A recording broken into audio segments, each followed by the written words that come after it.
I never believed in demons, nor reptilian shapeshifters or whatever weird government-run horror people whisper about in Discord servers and conspiracy subreddits.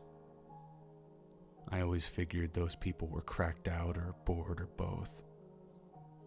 That was before this shit started happening to me. Call me what you want. A delusional 25-year-old loser with nothing better to do than spiral? Fine. But I live in a shitty walk-up in Queens. I work a job I hate in Midtown, and I've got a useless degree collecting dust under a stack of unpaid parking tickets. I don't even want to believe what I saw. But I did, and I can't unsee it. 2 weeks ago, I was on the R train headed into the city. It was still dark out, just after 6 a.m. I'd barely gotten any sleep. The subway car was quiet, just the usual half-dead commuters and the guy muttering to himself at the far end. And then he stepped on. Tall, clean suit, polished shoes, expensive briefcase. At first, he looked like any Wall Street asshole running on caffeine and narcissism. But then he turned toward me, and I swear I forgot how to breathe. His face. It looked like it had been drawn from memory, wrong in the way bad prosthetics are wrong, everything too smooth, too symmetrical. The eyes were too round, the mouth too wide, ears pointed and long like someone had guessed what human proportions should be and missed the mark. His lips moved, but not to speak, just moved, constantly, as if rehearsing expressions without emotion behind them. Then he blinked. Not blinked reset, like a screen flickering. His entire face twitched all at once, eyes, nose, mouth, then locked back into place like a bad CGI render loading in. I must have stared too long. When I blinked, his face looked normal again. Just some tired finance bro in a $3,000 suit.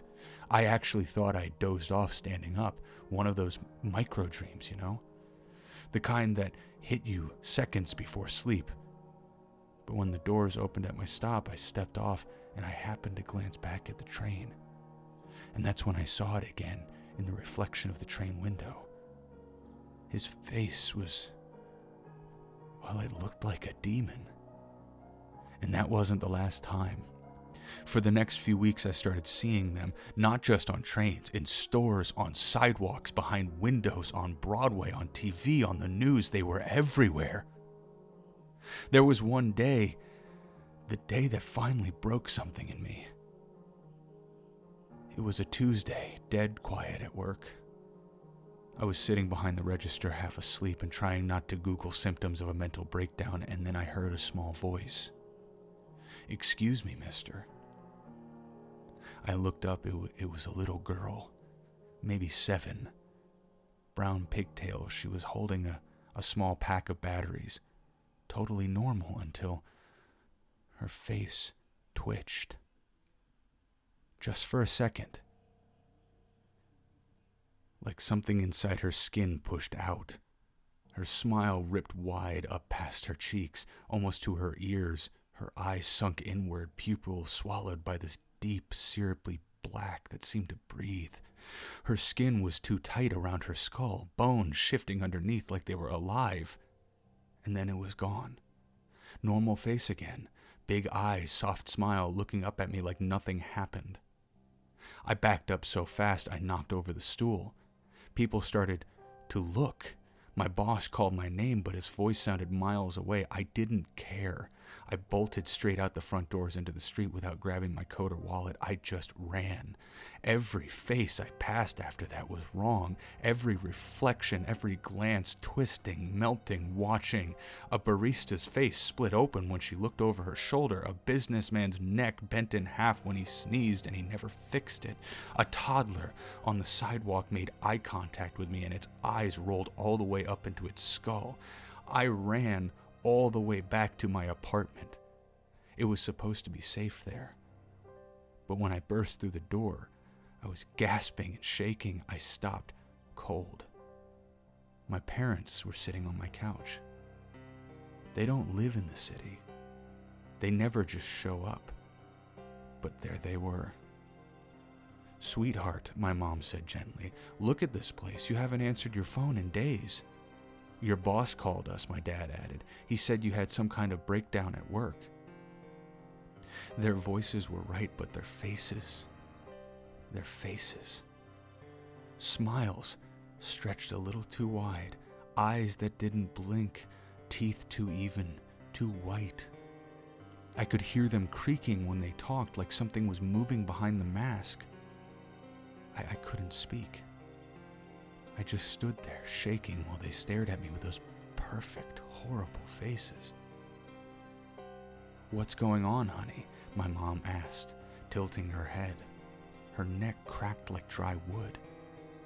"We're so worried about you." "Look," my dad said. "We think you might have, what's it called?"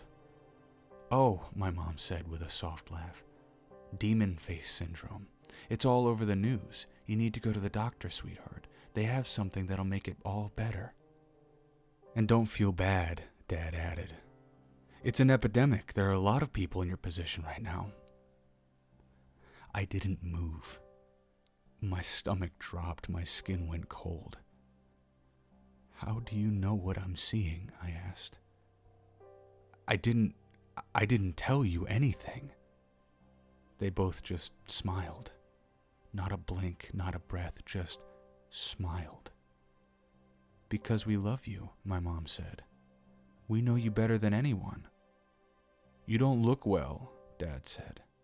"You should lie down, maybe take some melatonin." "I never told you what I saw," I whispered. "I never told anyone." They kept smiling, and then slowly, together, they tilted their heads at the same angle. It was so exact, it was like watching a video glitch. "You're not real," I said, stumbling back. "You're not real." Mom's smile widened until her cheeks split at the corners. "We just want to help you, sweetheart." I ended up being taken by who would probably be called the Men in Black. No badge, no explanation. They brought me to what you would probably think of when talking about a secret government facility. Sterile white walls, buzzing lights that never stopped flickering, cameras in every corner. We weren't allowed to speak to each other at first, just sit, wait, watch. They packed us into a room, maybe 30 of us, faces pale and twitching, eyes darting around like hunted animals. There were TVs bolted into every corner of the ceiling, playing news coverage on a loop. They kept saying the same thing over and over. Demon face syndrome has been classified as a neurological epidemic affecting perception. If you or a loved one has begun seeing disturbing facial distortions or believes they're seeing demons in daily life, do not panic. You're not alone, and there is a treatment. The disorder is not contagious. It is simply a failure of the brain to filter visual stimuli properly. With medication and therapy, recovery is possible.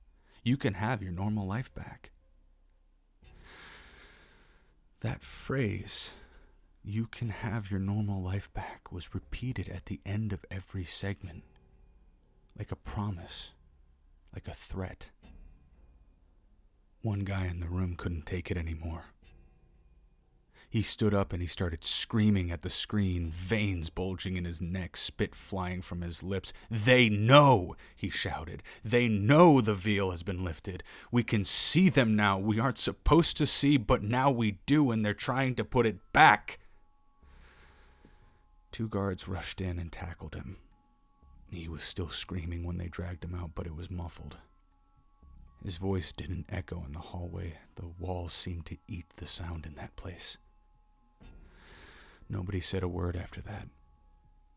We just stared at the TVs and the faces on the screen.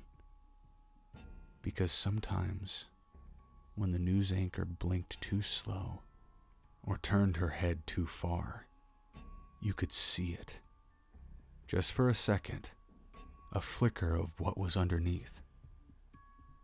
Anyway, After a couple of days in that facility, being poked and prodded, interviewed, scanned, I was let go. No NDA, no memory wipe, no creepy men in suits threatening to keep me quiet. They just handed me a folder with a prescription in it and told me to take it if the faces come back. But I never took the pills, and I never saw them again. Not like before. Still, I don't think it's because I'm better. I think it's because they're better. Better at hiding. I'll tell you this much. I've taken the red pill, metaphorically speaking. I know what I saw wasn't some hallucination or neurological disorder. Those things pretending to be people. They're real. They are everywhere, and I think they've always been here. And I think some of us weren't supposed to be able to see through them, but something went wrong. This is just a warning.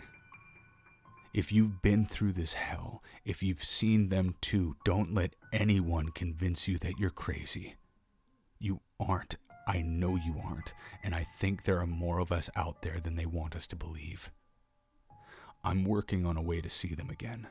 Really see them. Permanently. If you were a part of the group in NYC, if you were taken and treated, please reach out to me. I'll send you a place to meet up with me. We need to come up with ideas on how to get our sight back.